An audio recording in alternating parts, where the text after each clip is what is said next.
یہ حال ہے. تو گفٹ دینے میں کیا ہوگا جتنا, ہاں میں یہ کہہ رہا تھا کہ یہ ضروری نہیں ہے کہ وہ آپ کے ساتھ اچھا سلوک کریں تو کریں, اس کو رشتہ داری جوڑنا نہیں کہتے. یہ تو دنیا میں ہر آدمی کرتا ہے کہ آپ کے ساتھ کوئی اچھے طریقے سے ملے گا تو آپ بھی اس کے ساتھ اچھے طریقے سے ملو گے. یہ کوئی رشتہ داری کا, یہ تو دوست کے ساتھ بھی ایسا ہوتا ہے. یہ تو ہر آدمی, محلے والوں میں کوئی بھی شخص آپ کے ساتھ اچھا کرے گا تو آپ اس کے ساتھ اچھا کرو گے. پھر رشتہ داری کا مطلب کیا ہوا؟ رشتہ داری کا مطلب صحیح حدیث میں سل من قطعک, جو رشتہ دار تم سے برا سلوک کر رہا ہے اس سے بھی تم نے جوڑ کے رکھنا ہے, اس سے اچھا سلوک کرنا ہے. ہاں یہ ضرور ہے کہ اس سے ملاقات کرنے میں بعض دفعہ فتنہ ہوتا ہے, وہ طنز کرنا شروع کر دیتا ہے, پھر پھٹے کا امکان ہوتا ہے, تو پھر اچھا سلوک دوسرے طریقے سے کیا جائے.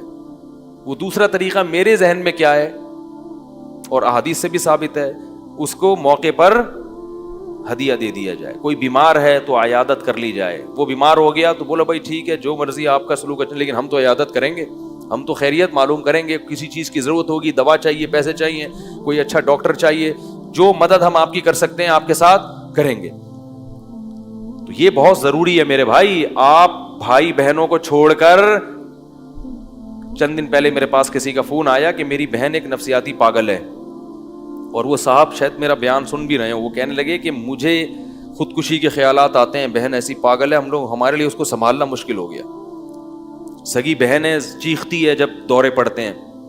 تو میں نے کہا بھائی نفسیاتی ڈاکٹر کو دکھاؤ. کہہ رہے ہیں ڈاکٹر کو دکھاتے ہیں جب تک گولیاں کھاتی ہے صحیح, جیسے ہی گولی کا اثر ختم ہوا پھر یہی. تو میں کیا کروں, کہاں جا کے سر ماروں, ایسے اس کی کنڈیشن, والد بھی نہیں ہے, بھائی پہ ساری ذمہ داری. میں نے اس سے کہا دیکھو میرے بھائی یہ بہن ہے, خونی رشتہ ہے, اس کو آپ چھوڑ کر نہیں جا سکتے, صبر کرو صبر کرو صبر کرو. میں نے کہا تمہیں کوئی زیادہ عبادت کی ضرورت ہی نہیں ہے, اس بہن کو پالنے پہ ہی اللہ تمہارے سارے گناہ بھی معاف کرے گا اور تمہیں ایسے ایسے مقامات تک پہنچائے گا جہاں تک بڑے بڑے بزرگ اور اولیاء اللہ نہیں پہنچ سکے تھے. دیکھو یعقوب علیہ السلام سے اللہ نے بیٹے چھینے, کیوں؟ یعقوب علیہ السلام پیغمبر تو تھے مگر اللہ ان کو بہت اونچے پیغمبروں میں لے جانا چاہتے تھے. قرآن میں سارے پیغمبروں کا نام ذکر نہیں ہے, یعقوب علیہ السلام کا نام بہت جگہوں پر ہے.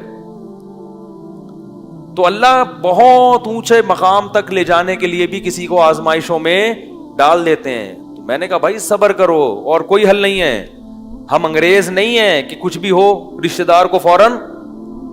میں نے کہا علاج کے لیے تو چلو ٹھیک ہے, کسی سینٹر میں جمع, نفسیاتی ہاسپٹل میں جمع کرایا جا سکتا ہے, وہ تو ہوتا ہے, وہ لوگ قابو کرتے ہیں, کچھ ایسے علاج کرتے ہیں. لیکن مستقل بنیادوں پہ اس کو چھوڑ کے بھول جانا کہ بس, بعض لوگ مار بھی دیتے ہیں.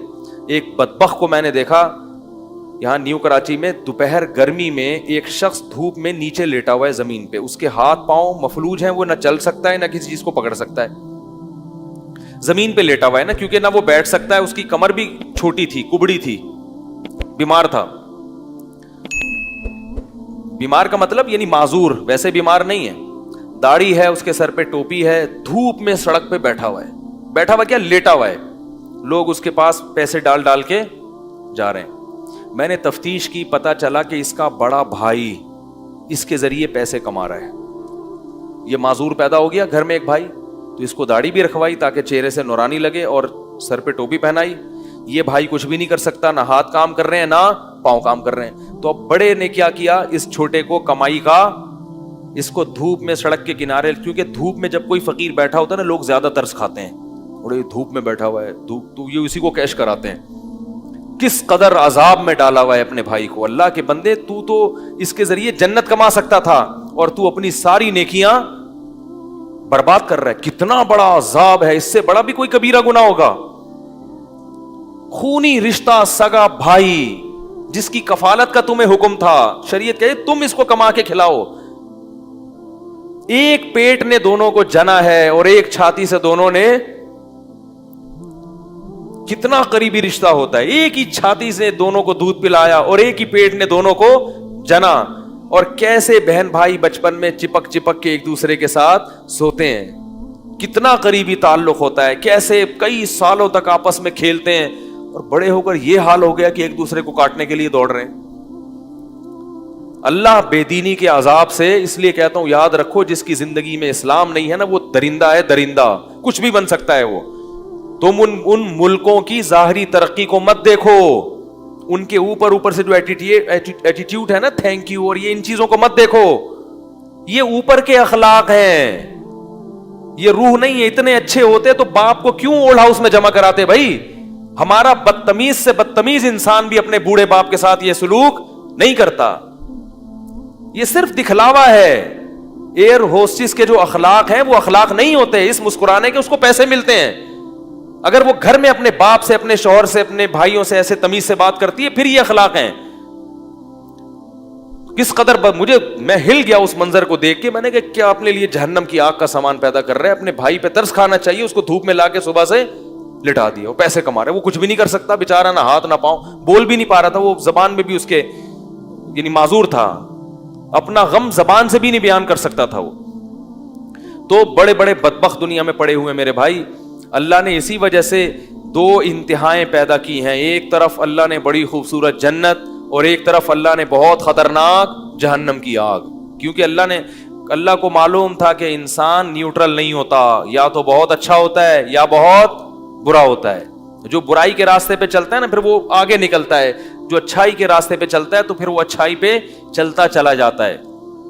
تو اس لیے اللہ تعالیٰ نے کیا حکم دیا کہ رشتہ داروں کو بولو بھائی جوڑنا ہے. بھائی کبھی پٹایا جائے کرے نا تو جا کے پوچھا کرو کس نے مارا. پی جاتے ہیں بھائی حرکتیں ہی ایسی ہیں, انہیں تحقیق کیا کرو. قتل ہو جائے تو قاتل کو چھوڑو نہیں. اب کیا ہوتا ہے مرڈر ہو گیا سگے بھائی کا, لوگ کہتے ہیں بس ٹھیک ہے یار چھوڑو جانے تو یار. تفتیش کرو کون ہے قاتل, جو اس کے خلاف کر سکتے ہو قانونی طور پر کسی بھی طریقے سے وہ کرو اس کے خلاف. تمہارے بھائی کو مارا ہے اس نے, کیسے چھوڑ دو گے اس کو؟ ہاں پکڑنے کے بعد اس کو سزا مل رہی ہو, اس سے دیت, پھر وہ بہت زیادہ عاجزی کرتا ہے, اس کو احساس ہو جاتا ہے, پھر آپ دیکھتے ہو تو پھر شریعت نے ترغیب دی ہے کہ دیت لے کے چھوڑ دو. لیکن آج کیا ہے, جرائم ہوتے چلے جا رہے ہیں. کہتے چلو جس سے بھی تعلق ہے, صرف رشتہ داروں کا تو بہت زیادہ آگے, اس لیے میں نے بتایا, ورنہ جس سے بھی محبت ہو تو پھر اس محبوب کے دشمنوں سے دوستی بولو بھائی نہیں ہونی چاہیے.